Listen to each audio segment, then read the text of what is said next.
22 people on here, so why don't we just get the intros started? You know what I'm saying? That'd be fine. Yeah. So hello, everybody. My name's Dory Bowles. I'm the CEO and president of the Harpeth Conservancy. And tonight I'm doing the intro because of I've known Rob and Pandy for a long time, and we're talking about dams and connectivity and aquatic biodiversity. And I was the lucky person, still recovering, from organizing this incredible project in the Harpeth, where there was a lowhead dam that was removed. And who knew there's different types of dams out there? So I thought it would be fun to give you just sort of a little bit of a connection to something that was done on the Harpeth that leads to this bigger discussion. So welcome to our Conservation Conversations, which is our monthly virtual conversation about different topics. And we're going to be doing dams tonight. And how do I get my computer screen to advance? Here we go. Woo-hoo. Our vision is clean water and healthy ecosystems for rivers, championed by the people who live here. So if you haven't figured out, we're sort of a bit like scientists and lawyers. You can probably tell from the word ecosystem. And just to give you a flavor of what our organization does, we do have a way of measuring our efforts, all of us at large, which is trying to make sure all the waters in Tennessee meet all the water quality standards. We build collaborations, build consensus. We like to solve problems and put those solutions in place. So we have this cool thing here with the word rivers. So you can see we do restoration work. We actually do implementation, which is actually what this lowhead dam removal project is that we organize with a whole passel of agencies. We work on issues to ensure pollution problems are addressed. The V for voice, want to make sure everyone's voice is heard in big time decision making. It's there's a whole issue of, does everybody have the same amount of influence over those decisions that get made? We do a fair amount of education, recreation. We actually work on recreational management, and of course science, which is our underpinning. We're a science conservation organization. We actually do conduct science as well as work with experts and help interpret it for folks as well. So, advance machine. Sorry, guess it's gotten glitchy. Now it's going backwards. That's hilarious. We have 4 core areas: clean water protection, science and restoration, rural protection and land use, which is another way of saying we really do work on growth and development, which is a big issue in terms of trying to protect rural land, as well as where do we want people to be and where do we, we would like to maintain some of our rural lands, and community engagement. So here's just to wrap up before we introduce our 2 guests tonight and talk about the broader issues. Our organization led a very successful project. And if you don't know what a lowhead dam is, there you see right down here on the left. And actually, Paul Davis is on the line. He could probably read it to you verbatim from the state law, but it's a definition of a structure that's not too tall, so it's not considered dangerous if it was to collapse. These are actually quite common, mill dams, all these things, and I'm sure Pandy will talk about it. So this was the one that the city of Franklin built back in the 50s in order for the river to kind of get a little bit high behind it so that they could have a pump in the river that pulls water out for a drinking water plant. So if you ever used to play in a creek and you put the rocks out there to dam up the water a little bit so you can have a little place for your boats, that's the concept. It was a great project. It was Fish and Wildlife Service, the federal government, actually contributed the largest amount, which is what we managed. So our organization managed this 12 agency partnership. The city of Franklin, it's really their project. They ultimately put in the second largest amount. It was part of their permit condition. And what happened as a result was this structure came out. You see how the guy's standing there fishing in that little bitty skinky little pool of water? So what was going on is that a lot of water withdrawals didn't have any regulations as to when they should stop pumping. So part of this was determining what is the management regime, how much water, if you are a drinking water facility or if you're a coal plant, can you pull out of a river and still maintain its natural ecology and still enable recreation and also be able to use it. So that was really the underpinnings of a lot of this. So the dams used to be here, it's now been taken out, and a new, much more modern structure has been built that only elevates the river 6 inches versus 6 feet. And you can float right over it. You can stand right here and catch a really good smallmouth. It's a great swimming area now. It is also a very popular river recreation spot in the city of Franklin. We actually designed with Franklin all the locations around Harpeth through downtown Franklin. So it became all of a sudden the river became sort of a central feature of the city. So a lot wrapped up in this project, and it was really cool. It got a great award by the National Administration under President Obama. You can see the bronze plaque down there at the entrance.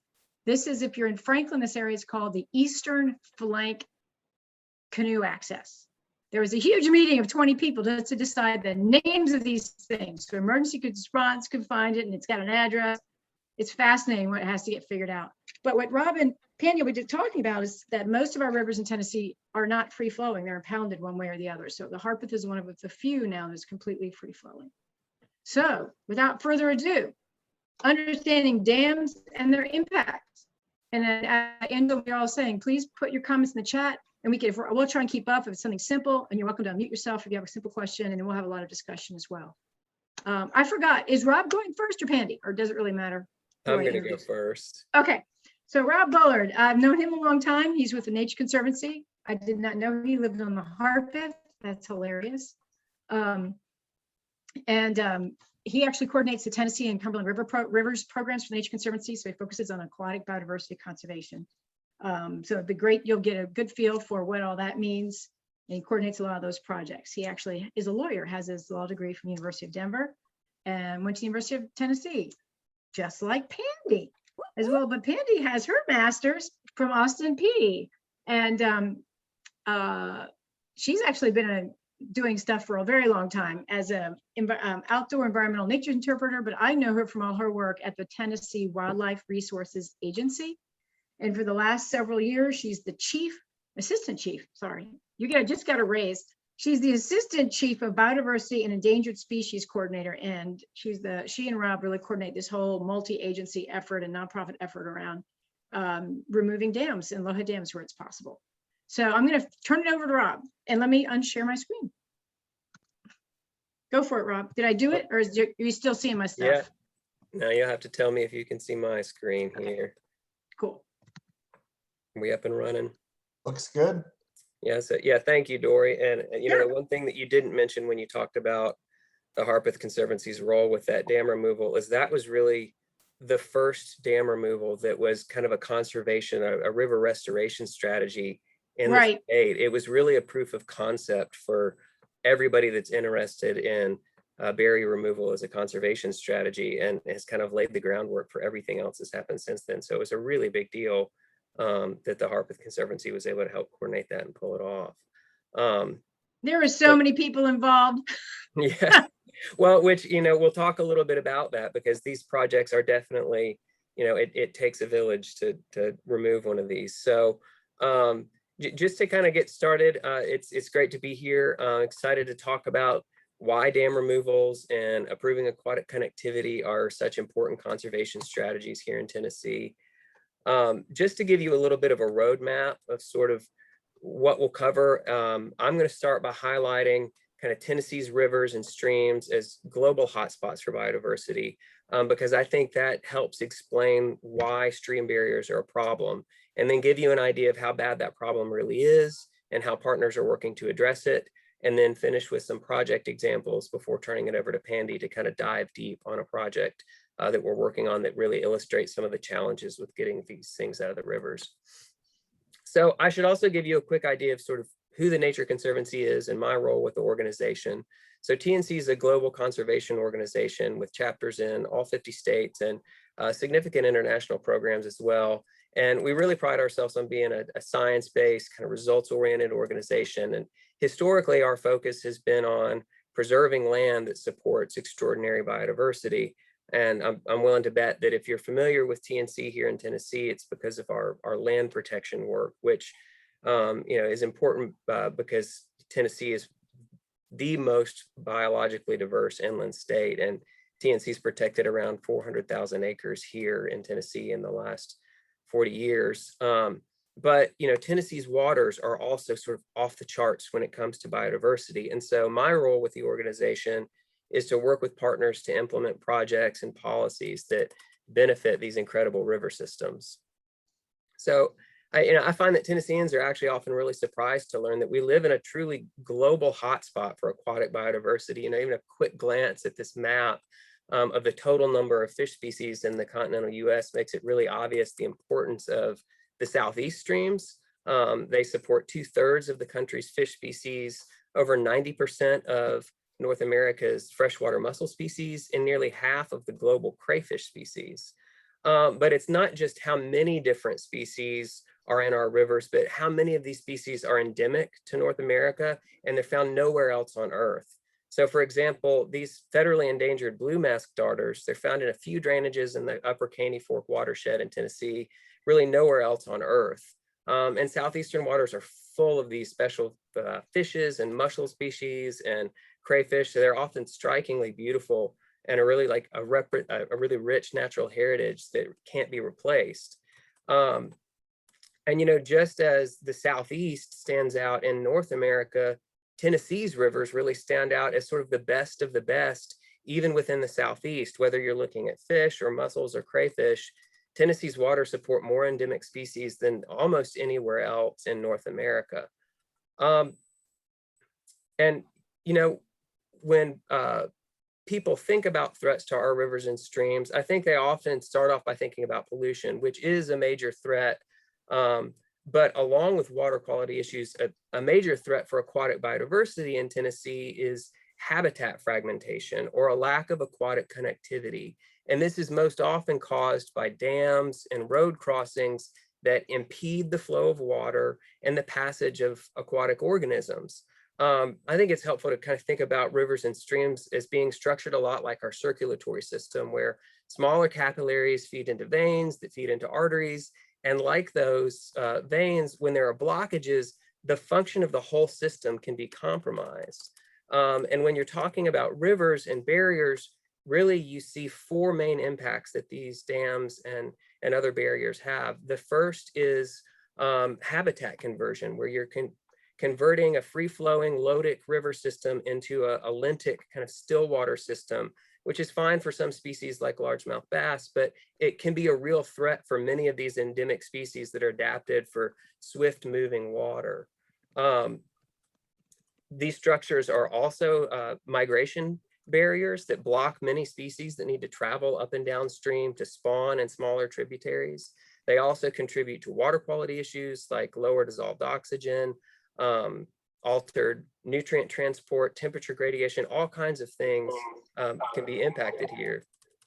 So lastly, many of these dams are also threats to human safety, not just the risk of failure, but often these are referred, like the one you see in the picture here, are referred to as drowning machines because the recirculating current that's created at the bottom of these is deceptively deadly. You look at that water, there's not big waves, but underneath is a current that is just constantly cycling. Uh-oh.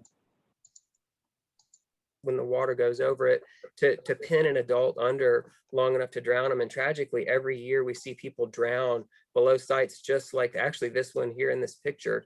So they're a real concern for safety for recreation and can be a real danger. So I thought it would be helpful to kind of use a couple of species to illustrate the impacts that these structures can have. So this handsome fellow here is a male river chub who's hard at work building a spawning mound out of clean gravel substrate in fast flowing waters. And these river chubs are actually fairly common fish. In this context, his good looks may not be all that inspiring to you, but when he finishes his mound, it becomes this showcase for all of the different unique, beautiful small-bodied fish that require clean, swift currents to survive. So these are Tennessee and saffron and war paint shiners that swarm these chub mounds to share in that clean gravel that provides an ideal spawning location. And when you have impoundments that change the dynamics in these streams, these types of habitats just don't exist for these species. In terms of migration, I don't think there's a species that better illustrates it here in Tennessee than the buffalo. This is a huge swath of buffalo that are staging in East Tennessee, getting ready to make a run up into tributaries. And unfortunately, like lots of sucker fish, these fish have an unfortunate designation in many circles as trash fish, which really couldn't be any further from the truth, because each spring, these fish leave deeper waters of large rivers and reservoirs, and they migrate by the millions up into small creeks to spawn. And a lot like salmon on the coast, this spawning run transports nutrients up into tributaries and affects the life cycles of many other species. And Tennessee is actually home to many migratory species, lake sturgeon, even American eel, that can be blocked by barriers in the streams. When it comes to water quality issues, there's no better poster creature than the eastern hellbender. It's a perfect example of the types of water quality impacts that these barriers can have. These are giant salamanders. They can be over 2 feet long. They're incredibly long lived. They live for like 25 years. And their preferred habitat is large slab rock and clean moving water, in part because they extract oxygen through their skin. They're incredibly sensitive to changes in water quality, dissolved oxygen, and there's been a dramatic decline in these amazing creatures, largely from pollution and impoundments in the last half century to century. So hopefully that gives you a general kind of appreciation of the freshwater biodiversity in our rivers and the impacts that barriers can have. And so now I want to give you just kind of a quick overview of sort of what the deal is with these barriers. How many are there? Why are they there? And kind of generally what makes a good dam removal project. So I find that lots of people are surprised to learn that, we've inventoried more than 1,600 of these barriers in the state. And every time we go out to kind of ground truth the inventories that we've done, we find 3 dams for everyone that we knew was there. So, a lot of estimates, easily it's over 2,000 of these structures in our rivers. And so, why are they there? And especially why are there so many? A lot of these are old mills, either grist mills or textile mills, timber mills. They were kind of the founding structures for a lot of early communities, but they've long been abandoned. Many cases they're in disrepair, so they're not really, in most cases, active mill sites anymore. A lot of these are also historic hydroelectric facilities. Before TVA brought kind of a standardized grid to the region, municipalities would build kind of one-off hydroelectric facilities that were then decommissioned when the TVA brought a standardized grid, and they were just, a lot of times the powerhouse was taken out, or just the turbines were taken out and the structure was just left in the river because nobody knew what to do with it. A lot of these, like Dory was talking about, are also outdated water supplies that have been kind of replaced by municipalities with more modern, more reliable, dependable water sources. And at best now are sort of kind of tertiary water supplies, backup water supplies that can be replaced with more efficient pumping systems. And lastly, of course, I always mentioned, there's of course the flood control and navigation dams, the Percy Priests of the world that are managed by TVA and the Corps. And typically when we're talking about dam removals here in Tennessee, we're not talking about those big infrastructures that provide flood control, navigation, large scale hydroelectric generation. So what does make a good project? So one of the key things that we always look for when we're trying to find a viable project for removal is the dam still serving its intended purpose or any purpose that a community would value? And more times than not, they really aren't. They've been abandoned, they're in disrepair. Maybe it's a fishing hole for someone, but it's nothing that's actually still serving the purpose that it was built for. A lot of these structures are often failing, and I'll talk about one here in a minute on the Roaring River, where really the impetus for removal was recognizing that to repair a dam and make it safe again is going to cost 3 times what it would to remove it, and there's not really a good reason for it to be there anymore anyway. So failing structures often represent an opportunity for conservation partners to kind of circle the wagons and make sure that the structure is removed and the channel is restored. Like I mentioned, a lot of these structures are also safety hazards. And unfortunately, every time there's a drowning, the community sort of asks, is this really something that we need to keep in our river? And oftentimes removal comes about because there's been a drowning at the site. And last, but certainly not least, we are always looking for projects that occur in priority aquatic habitat, where we know if we take this dam out, it's going to restore habitat for the types of species that we want to see flourish here in our rivers and streams in Tennessee. So as if 2,000 dams isn't enough, It's also important to understand that many of the road crossings in Tennessee are also barriers for aquatic organism passage, and they disrupt aquatic connectivity in a system. There's more than 10,000 of these stream crossings, many of which look like this perched culvert in a native brook trout stream in East Tennessee. And these structures, they impound water upstream, and often they hinder fish passage downstream, because as you can see here, when you have an improperly sized culvert, what it does is it scours out everything. You just imagine it's almost like when you put your thumb over the end of the garden hose, when the water's forced through that pipe and it's too small. And then you have what we call a perched culvert, where it's 3 or 4 feet up, and most species aren't able to make that jump and get through that pipe. So these are a real challenge, because there's a lot more of them, and even though they look smaller, they're often much more expensive than a dam removal, because not only do you need to remove the structure, you then need to replace it with a properly sized and oriented structure, and then rebuild a safe road on top of it. So you've got transportation concerns, double the engineering costs, everything. So it's a real challenge that partners have been kind of trying to wrap our head around. How do we really move the needle on this? Interesting. And so that kind of brings me to our Tennessee Aquatic Connectivity team, because with so many of these barriers in our stream, conservation partners really recognized that we all needed to work together. And Pandy was actually instrumental in founding the Tennessee Aquatic Connectivity team, which is really aimed at kind of strategically creating the enabling conditions for more and more projects to succeed around the state at the same time. Sorry. And so this is a statewide team that includes agencies and nonprofits, engineers, really anyone who's interested in seeing the scope and pace of aquatic connectivity projects increase in Tennessee. And what it really allows us to do is kind of focus partners on shared strategic plans, and opens lines of communications, which is really important between practitioners and regulators and organizations that are interested in helping, and allows us to kind of have an open forum for sharing subject matter expertise, and importantly, to leverage our resources, because typically everybody's really good at bringing something to the table, and no one can do these projects by themselves. And so TACT has been an important forum for us to all kind of circle, get around the same table and talk about who can do what on each individual project.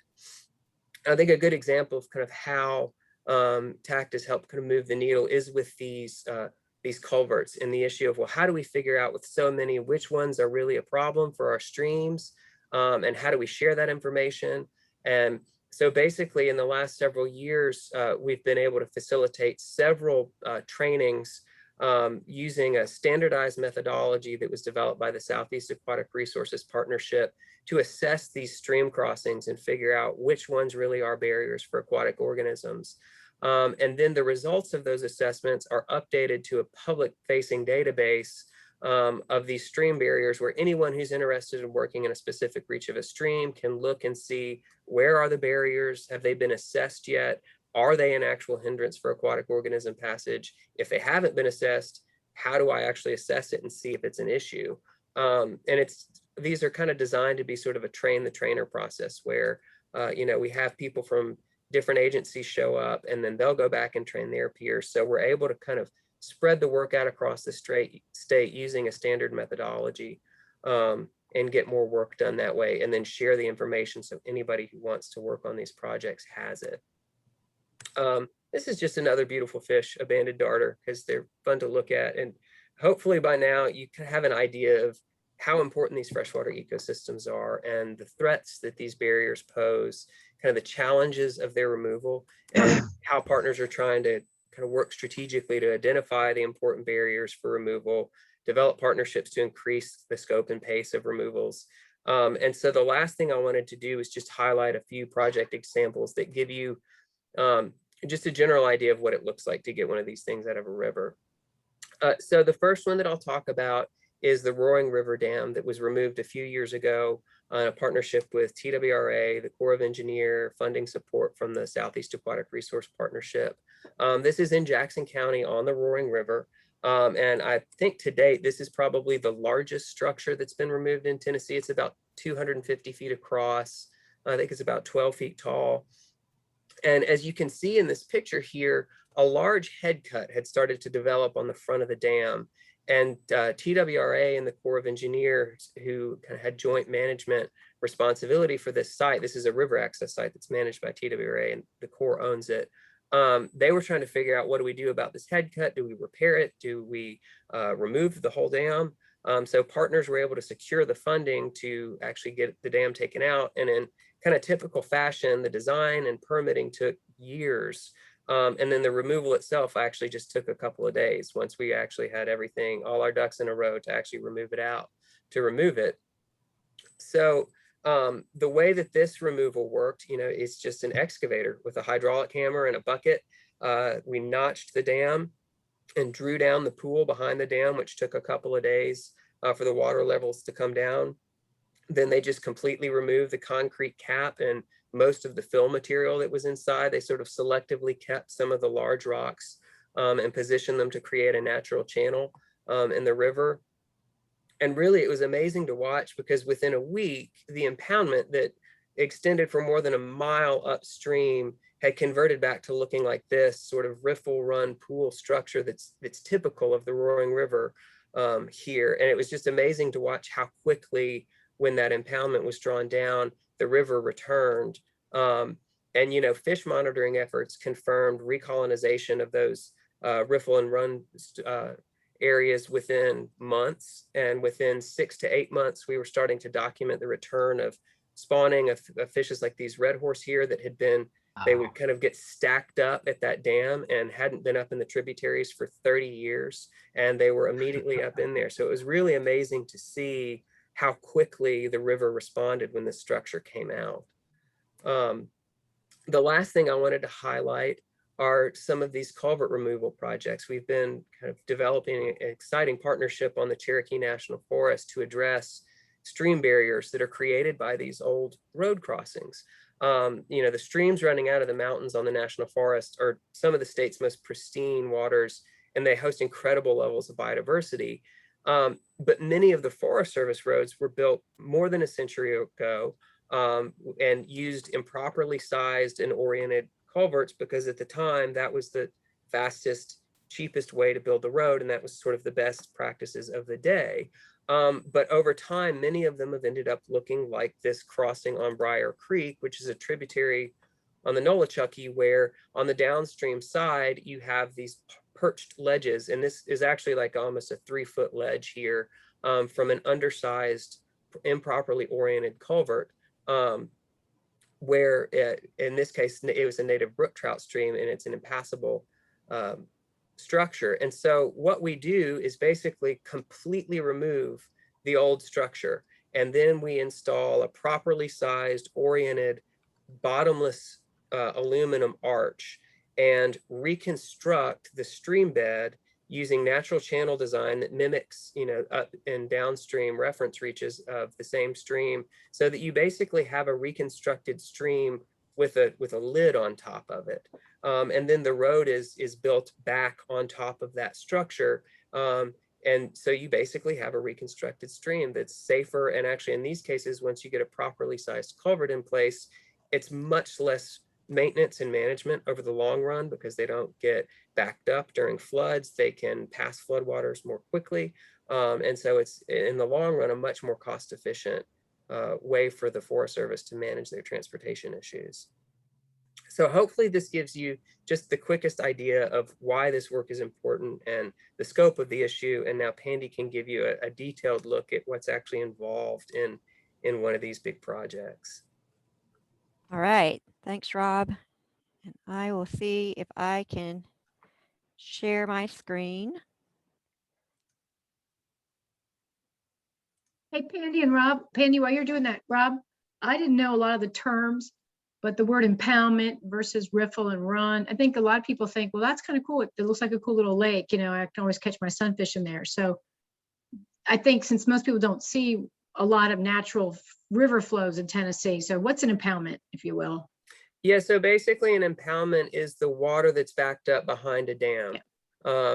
And it's typically for a lot of the rivers in our state, they follow a common pattern where you have a medium-sized pool and then a fast-flowing area, And when you have these impoundments, it's just still water that's backed up, and they turn into sediment traps. There's, you know, different temperature gradations than the normal river. There's different dissolved oxygen levels and things. And so it's actually a completely different habitat. It's almost like a lake in the middle of a river, which, you know, is beneficial for many species, but for other species, especially the species that had evolved in those areas, it can often be almost uninhabitable.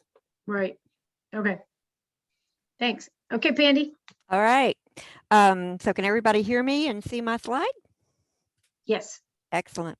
All right. So, yeah, Rob, as a matter of fact, we just worked with Allie with the Cherokee National Forest, you know, providing some grant funding for them to do those culvert inventories. So, yeah, it's the TAC, the Tennessee Aquatic Connectivity Team, is so important because we all know each other now. When we get ready to remove a dam, we just call up people that we know to help, or to find funding, or to find the engineers, et cetera. And yes, the Harpeth River Conservancy removed the first dam in the state. Absolutely, they got us rolling, and then we You did know, I that. had no idea. You know, You didn't know it was a new thing. I had no idea it would be. It was interesting. I guess sometimes it's better not to know, right? There you go. And then we removed TWRA and partners, TVA and TNC removed Browns Mill, and we just kind of got the ball rolling, and we've taken out several dams now. But I'm going to focus on Harms Mill Dam, and that is a dam that is on the Elk River near Fayetteville, Tennessee, Lincoln County. It was constructed in 1905, so this is a very old dam. It's 7 feet tall. It's made out of concrete, and its purpose was for hydropower for the textile industry in that area. And so, you know, we have what is called the Southeast Aquatic Barrier Prioritization Tool. Rob had a slide like this, and it's put together by SARP, the Southeastern Aquatic Resources Partners. And with when they ran their prioritization tool, Harms Mill came out as one of the highest priority dams in the state of Tennessee that needed to be removed. It had high connectivity associated with it, and when they ran it, it was also one of the highest priority dam removals that needed to occur in the Southeast. So we're working on trying to get this dam removed, and it is a high priority for TWRA as well, so much to the point that we are purchasing the land associated with this dam. There's 8 acres surrounding the dam. We are purchasing that so that we can remove the dam. With the removal of Harms Mill, we gain 1,128 miles of stream flow. So, you know, all those tributaries that Rob was talking about, the arteries and the veins are all coming together to a total of 1,128 stream miles. Most of or 37% of upstream is a floodplain is natural land cover. And instead of a giant pool back there, hopefully we're going to increase the sinuosity. So there's another vocabulary word for you. So instead of a big pool, it's just one line, we're going to create the curves of the stream. So one of the reasons Harms Mill is such a high priority for dam removal is because of the biodiversity associated with the stream. There's 9 federally listed threatened and endangered species associated in that area. Boulder darter is one of those. Cracking pearly mussel is one of those mussel species that occur there. The hellbender is in that watershed. And we have 11 state listed species of greatest conservation need there. So, and 8 regionally listed aquatic species of greatest conservation need right there in the vicinity of Harms Mill. And, you know, one of the reasons that we remove dams, again, is connectivity. And, you know, when you're studying mussels, a lot of people don't realize that mussels have to have a fish host.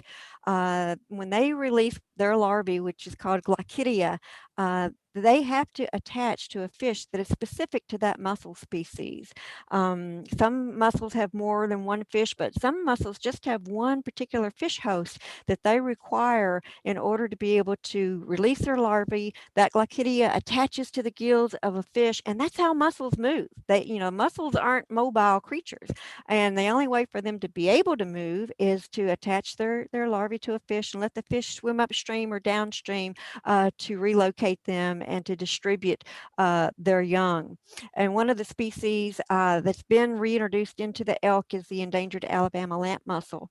Again, removing this dam, hopefully we can get those together with their fish host.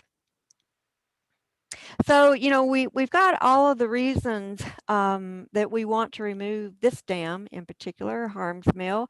And you would think, well, you're buying the property, you're going to own it, just go out there and get your backhoe and do it. We would if we could, but TWRA and the Nature Conservancy and Harpeth River Conservancy, we all have to follow the rules and we have to get all the permits just like everybody else does. This picture on the left actually is brown. Let's see. No, that's Roaring River being taken out right there. So that's Roaring River in process there. But yeah, it's a little complicated because a lot of these mill dams are not only historical in that people, love them. When you start to remove a dam, you start hearing love stories with that dam. That's where my first kiss was. That's where my first fish was. We love the dam. And so people have relationships with dams, but also some dams are officially on the National Register of Historic Places because of their historical significance. And Harms Mill is no exception. It is on the National Register of Historic Places. Again, it was built in 1905, and it was powered a hydroelectric generator for the textile industry there in Lincoln County. So when we get ready to remove this dam, we're going to have to go through the NEPA process, the federal process that ensures that any project that the federal government funds does not do harm to the environment. And we will have to do what is called a Section 106 as far as studying the history of that land surrounding the dam itself, the powerhouse of the dam, and we will have to mitigate actually for the removal of that dam. And people love dams because of the recreational benefit. People love to fish at dams. I mean, fishermen, it is kind of a honey spot, to be able to catch fish. So they can stand on top of the dam and have a better success rate fishing. Also, dams, in some folks' mind, is very scenic. I remember when we got ready to remove Brown's Mill, one of the comments at the public meeting was, I didn't pay $800,000 for a house next to that river, to have you take out the dam that I love listening to every night, and so people just love the sound of water going over a dam in some instances. So a lot of people think dam and the water flowing over it, that they like the sound and they like the feel and they like the visual. Now we're running into another issue that we didn't really think about, and that is this is probably one of the oldest fish ladders in the Southeast. And so when we remove this dam, we're actually going to have to deal with this fish ladder, and it may be of some historical significance. As a matter of fact, after the TAC meeting from yesterday, Tennessee Tech contacted me, and they want a graduate student to study this fish ladder as to how it was built and why it was built and which species was it helping get over this dam. So that's going to be an interesting study in itself, and possibly one of our historical mitigation may be to remove this dam and recreate it somewhere and tell its story, or not the dam, but the fish ladder somewhere, and tell its story and why it was put there with Harms Mill Dam. Hey, Pandy, how does that fish ladder work? I mean, what's that picture there? I know there's not much left of it, but like, what was it? I have no idea. Okay. I don't even know which migratory fish that, that's what the Tennessee Tech folks want to try to figure out. Okay. Yeah, I really don't know. That has initially was secondary to the dam removal, but yeah, it is there, and we will have to deal with it. Rob, you have any idea on Can you describe what a fish ladder is, at least? Well, I can show you. Yeah, perfect. There it is. Evidently, fish can elevate along those structures and get over that dam. Pat Rakes is on the line. Pat, surely you know what the purpose of a fish ladder is, or Paul? I actually do not know what that one was for, but usually they're constructed for migratory fish like salmon in the Northwest, Right. or here in the Southeast, things like eels. Yeah. So maybe So it was there's like that. an eel fishery. Was there an eel fishery like there used to be in New England? There I may have don't. been. I don't. Okay. I don't think so. I Okay. was telling someone in the chat that we do keep a American eel database, and even looking at the museum collections, I only have 34 records of American eel. But if you look in our fishing guide, we ask for occurrences of American eel, and we have more occurrences coming in. We're getting like 1 or 2 a year. And we're studying them, we're sexing them, and removing their otolith and aging them. Anyway, that's a little off topic, but we really don't have that many American eel for it to actually be a fisheries that I don't know. I mean, this is a mystery. So That is interesting. I Huh. know. I see myself spending some time at the Fayetteville Library to try to figure this one out, but hopefully tech can help with that. So it could be a graduate student's project. So, like all low-head dams, they are obstructions, and we've been talking in broad terms of biodiversity, but in broader terms of climate change, in the thing that makes a species resilient to climate change is mobility, and reconnecting species to the upstream and the downstream and the fish host, that makes them much more resilient to climate change. And so, yeah, the obstructions in rivers, it's not only safety issues like this, but it can make species a lot more resilient to climate change. But yeah, most of these low-head dams are very, very dangerous. I don't know that we have a complete tally of the number of people that have drowned in this state from low-head dams, but it's a large number. It's a large number. Kettner's Mill has killed a lot of folks on the Sequatchie, and then Perry's Mill is one of the dams that we're looking at to try to remove. It's had a lot of deaths there. But so dams are unsafe to swim or fish around. And Rob and I had a great outing last year during this. I think this was my favorite day of the pandemic.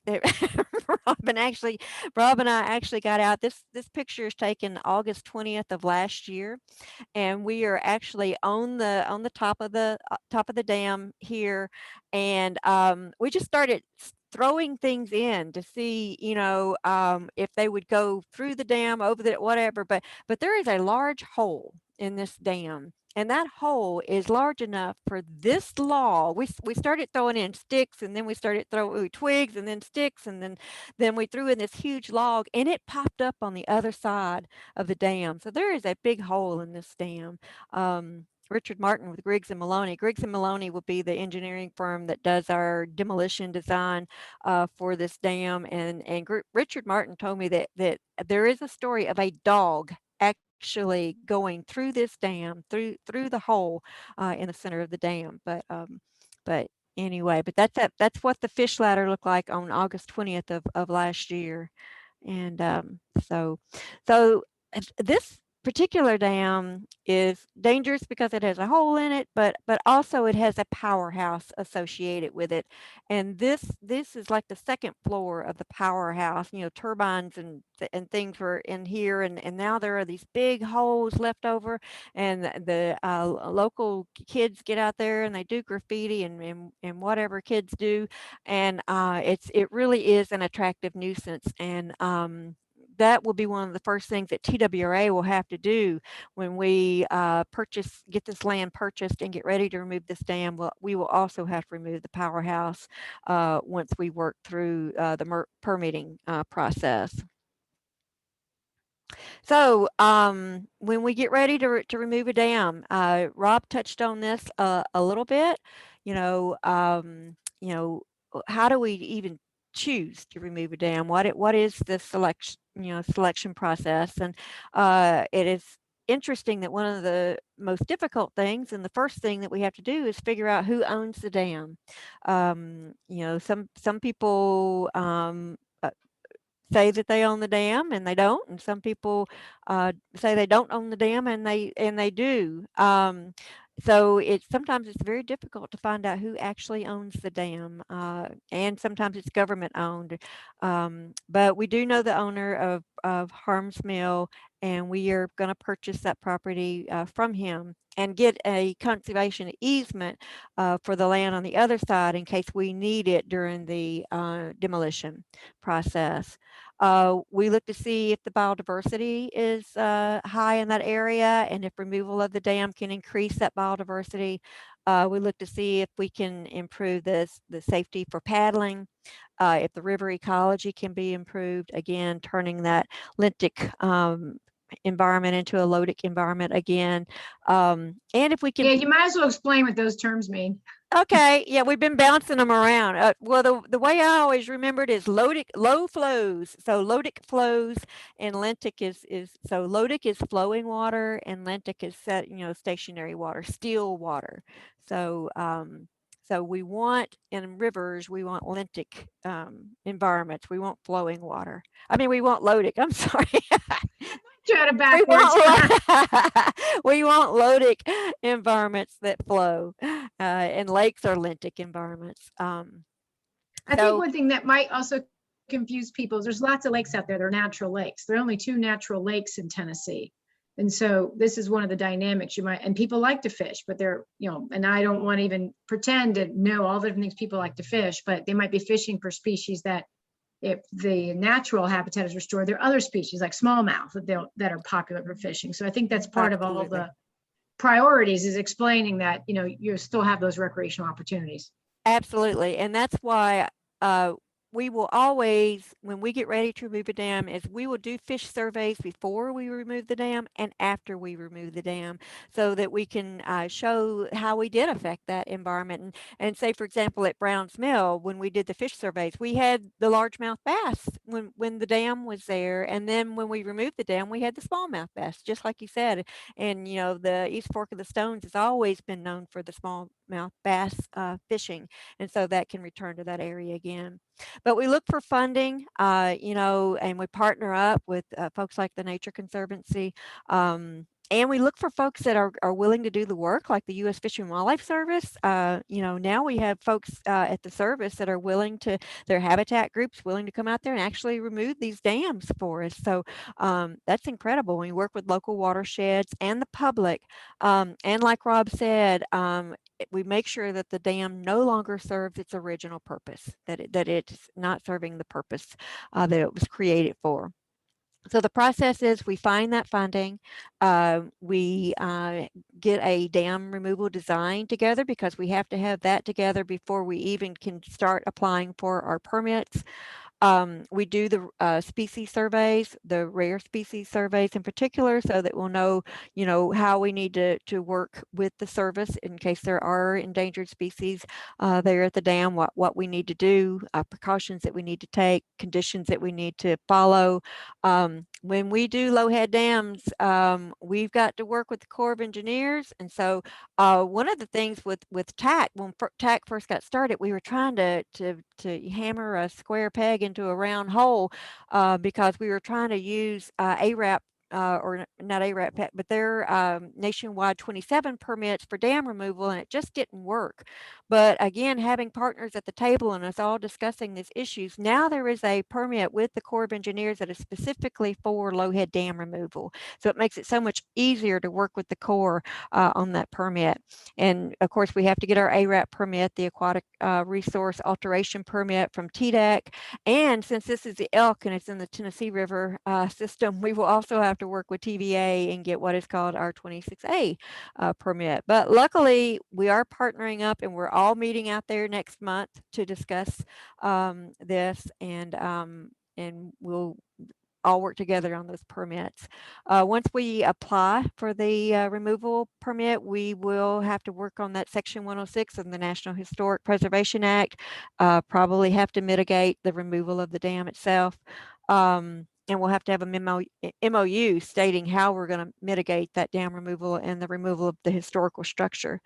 And if it's states doing the work, then we have to contract the bidding process for whoever's going to remove the dam. If it's the service, hopefully we won't have to go through that. Typically, we have a public information session or a public hearing. And we prefer the public information session so that we can say, hey, this is what we're doing. But a public hearing is, you tell us how you feel about this.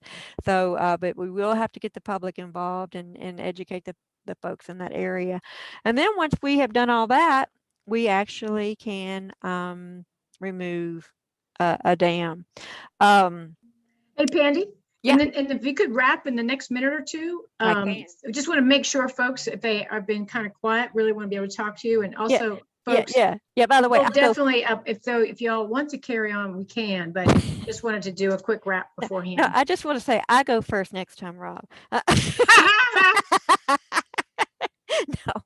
No, but this is a wrap-up sheet. With dams, I love this Larson poster. First pants, then shoes, because half the time you never know what order to do things in, and really you're doing everything concurrently. You're doing everything at the same time. You're buying the land, you're getting the engineering design, you're working with your partners like the Nature Conservancy, and you're working on your permits, and you're gathering all the information. You're doing the species surveys. You're doing it all at the same time if you can. So it's a huge juggling act whenever you're removing a dam. Yep. And with that, I'm done. But that's what the whole dam looks like. This is the powerhouse over here, and then this is the dam itself. I'll stop sharing. It's absolutely amazing how complicated these projects are.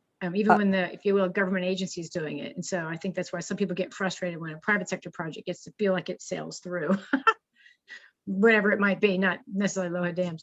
Mikhail, do you want to do a quick wrap or anything? Or what did you want to do before? Is there anybody who has any questions? I just want to make sure everybody knows, in case you have to leave at 7, how to find us, find what the next events are, Harpeth River, harpethconservancy.org. You can get our license plate. So I'll let Mikhail give our pitch for a second, just so you know how to keep track of all the activities going on. Yeah, definitely. Before we all go, we do just want to say we have more events like this coming up. In July, we've got Family Fun Day on July 10th. And at the end of July, we'll be talking about emerging water quality issues for our next conservation conversations. And so you can register for both of those through our website and on Eventbrite, how you got here. And we do want to thank you for attending, and as always, keep in contact with us. You can do so through our social media, through any of the handles you see listed on the screen, but you're also free at this time to ask any questions you may have for Pandy and Rob, and definitely stay on as long as you like, as long as Pandy and Rob are available. So there's a cool question in that chat. Yep. Did you see that, Mikhail? Oh, sorry. Yes, I'm trying to find the chat. Oh, yes. When you remove dams, do you sometimes need to do stream restoration work? Like we did some of that definitely on the Harpeth, and that one location would depend. Anybody want to handle that one? Rob or? Yeah. Sometimes, as you said, it's just an easy scoop out the stuff with a backhoe, but it's not always. Yeah, they referenced the Roaring River Dam in the question, and in that case, it was a simple project because the stream channel itself was very stable, and the the impoundment, while it was long, it was not extremely deep. So a lot of times, one of the big things you have to watch out for, and you definitely need to do, is bank stabilization. When you draw down these impoundments that have been there for a long time, you run the risk of having the banks collapse and slough off and contribute a lot more sediment into the system. So often there's bank stabilization. I don't know if Pandy on Browns Mill or any of the other projects you've worked on, if you've had to do a lot of in-channel restoration work. Right. No, we haven't. And I just put in the chat, one of American Rivers quotes is, removing the dam is 90% of the stream restoration. So, we have not had to go back and do any bank stabilization on our two, which was Browns Mill and Roaring River. There has been bank stabilization on the Roaring River before the dam was removed upstream near the boils, but not in association with the dam removal itself. Yeah, and I often kind of tout dam removal as one of the most cost-effective stream restoration techniques, even though it's incredibly expensive and takes a long time, because once you are able to take it out, in certain instances, you can restore effectively, in some cases, miles of channel very quickly, which would cost 10 times that if you were just going in and trying to work in the channel to restore it. So one of the things we were doing with the Harpeth project was it wasn't like a useless old structure, because it was still being used for water withdrawal. And there had been there's a buzzword, head cut. In other words, there's erosion that keeps working its way up a stream or a river. So that's why there was a combination of a modern engineering design so that the river was stable, the city could still pull water, but also there was no more of this active erosion working its way upriver and upstream. So it all depends on how unstable the situation is around that structure, frankly. And then you have that splash hole too. A lot of times you have this huge erosion area where the water's been crashing over the dam for a long time, because it wasn't really designed to prevent that. They literally put rebar and sheet metal and put concrete in the middle and capped it. That's how you built most of these structures for like 50 years, it seemed like. I don't know if there are folks here on there, I'd be interested also in overall general public reaction or attitudes, what do people think of this stuff? Have they ever heard it before? Is there still a lot of public, I don't know, surprise? Why would anybody want to do this kind of thing? This is Paul Davis. I have a comment. And here it is. First, Pandy and Rob, just great presentation. But I just, as you do this, it makes me think over my years with the agency. I mean, so often we would have a property owner come into the agency looking to pick up a permit to build a dam. And these are people that have a lot of property. They've got the money to afford to build a dam on it. They'd like to build one. I mean, almost invariably, they picture their grandchildren playing in that pond created behind the dam. And I just have to think that all the attention that we agencies and water advocates are giving to the importance of removing dams has to be a help to us in responding to and winning arguments about why we don't want to build new ones on the rivers that we have, that are rivers and streams that are not presently impounded. So that from my standpoint, I'm looking at that as another advantage, and appreciate your work. And I'll make another comment wholly unrelated to my first one, and that has to do with dam safety. Tennessee has a long history of outstanding water scientists, but one of them for sure is a fellow named Bruce Shantz. And Shantz was my safe dams professor when I was undergraduate, and hydraulics also. And he was instrumental, not just in Tennessee, but nationally, in dam safety. And he taught us that small dams are kind of like guitar strings. There's a flow level at which there may be a keeper hydraulic. And it may be perfectly safe.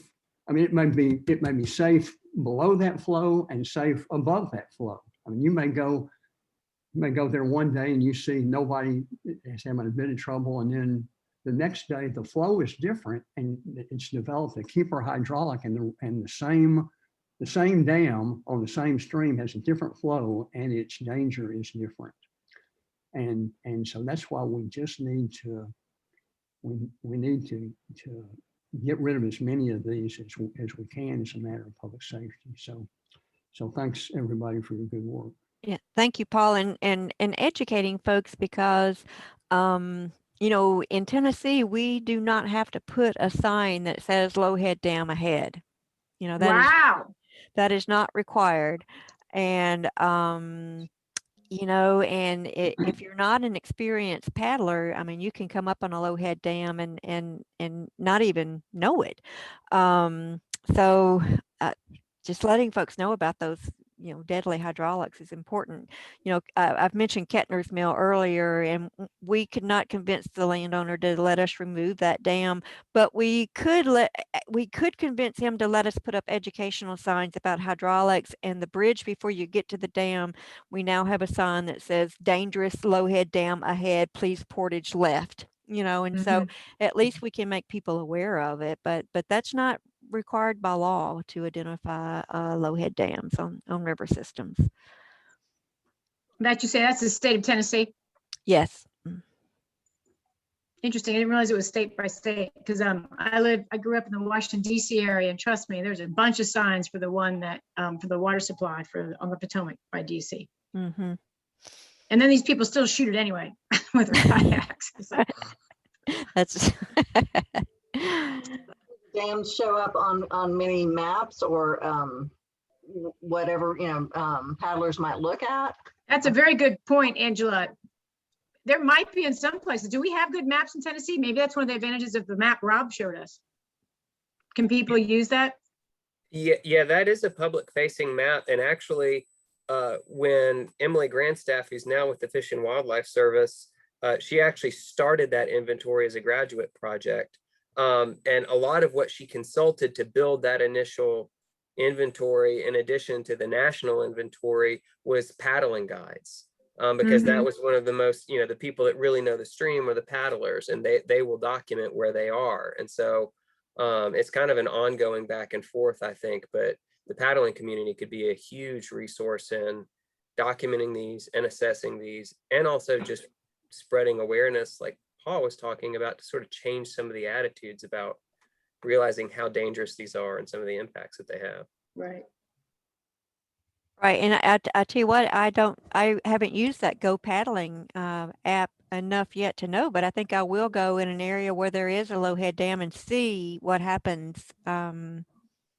You know, maybe on like whether it points out that there's the low head, there's the structure up there. Yes. Oh, yes. Yeah, Lisa, go for it. Lisa has her hand up. She's using chat protocol, unlike me.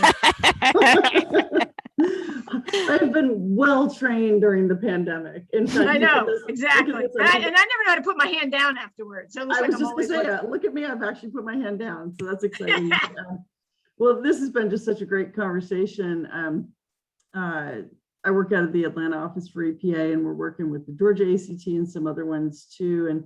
But I'm so excited to hear the stuff that's going on in Tennessee. It's really great. And I mean, unfortunately, there was a family of 9 that went over a dam last Wednesday in North Carolina, and 5 of them were killed. That was last Wednesday. So, you know, this is a really relevant issue because it was on the Dan River right at the Virginia border, and it's devastating. It's just, you know, everybody who knows it as a safety issue is just crazy because there's just no way to address it. But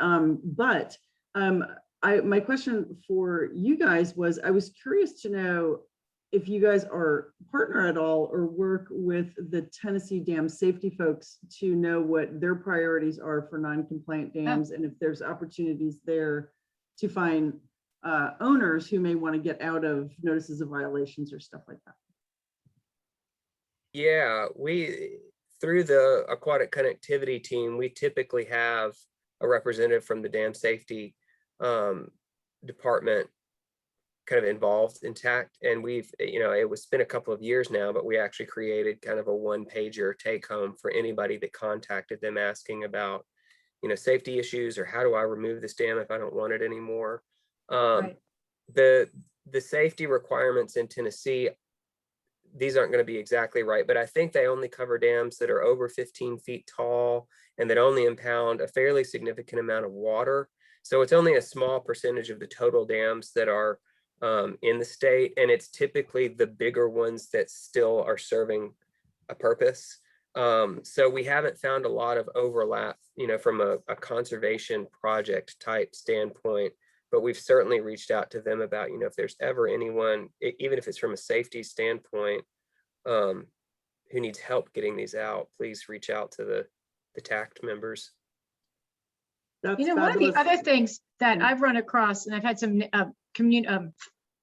residents ask me, is they get these subdivisions that are built around an old, it's a dirt and pounded lakey thing, and it might only be a 2 or 3 acre lake.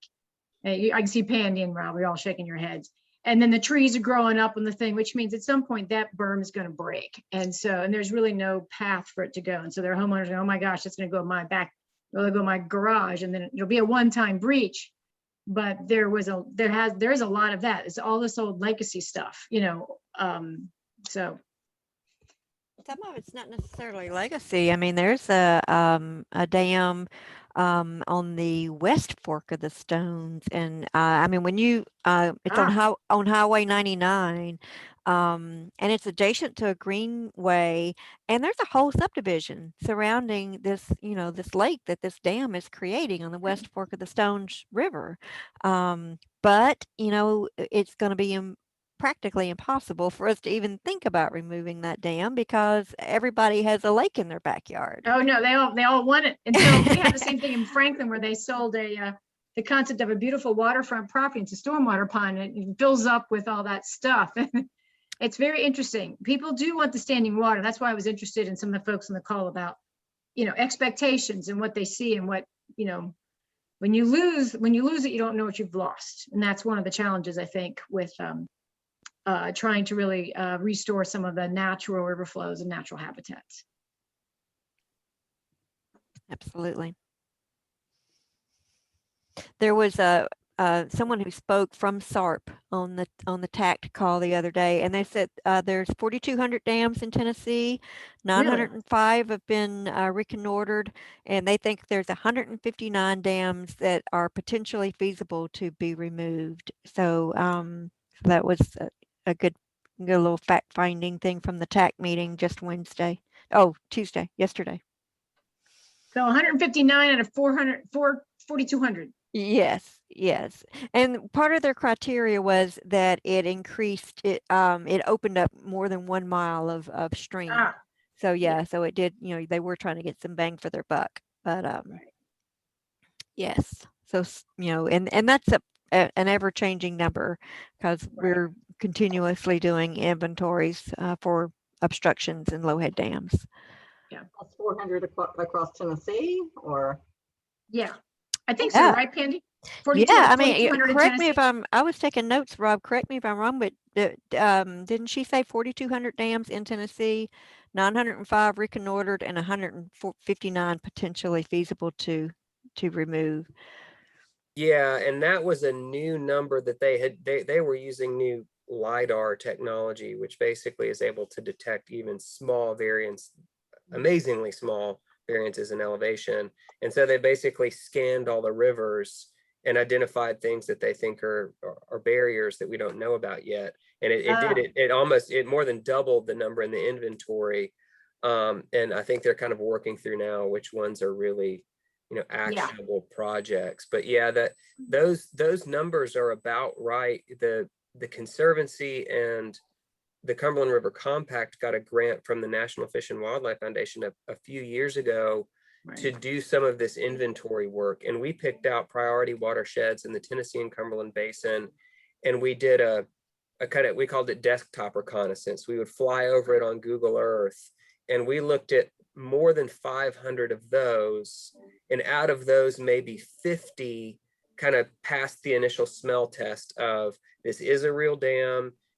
You can see it, and it looks like it's the kind of project that might potentially be feasible to remove. And then of those 50, you know, only like 25 were actually in priority habitat for species that we cared about and would actually kind of net benefit environmentally. And of those 25 that we reached out to, we could only find the owners of like 10 or 15, of which maybe 5 even wanted to have the conversation with us. So it narrows down fairly quickly, even though it's a big number. It's surprising at this point. We know most of the good projects around the state. There's always more to find, but Right. I think the big ones, we know where they are, and it's just a matter of figuring out how to get them out. Mhm. Well, again, I want to thank everybody. Anything else that anybody would like to chat about, talk about? It's always great to see all my old colleagues too. I mean, we all run around. We don't always get a chance to just unwind and talk shop. I'm just seeing what else, anything else on the chat that is, you know, that we've missed. And I again, think Rob and this is Pandy, awesome. Rob and Pandy, thank you very much. And Yeah, Ryan, did this you is have anything? amazing. You were asking about contamination, which is a big question too, you know, the sediment buildup. Yeah, I was trying to drive the discussion conversation a little bit, but yeah, I thought they did a great job. This was really cool. Thanks so much for having us. Yeah, thank you. Bye, everybody. Good to see everybody. See ya. Everyone, thank you. Bye-bye. Bye, See you, guys. Rob.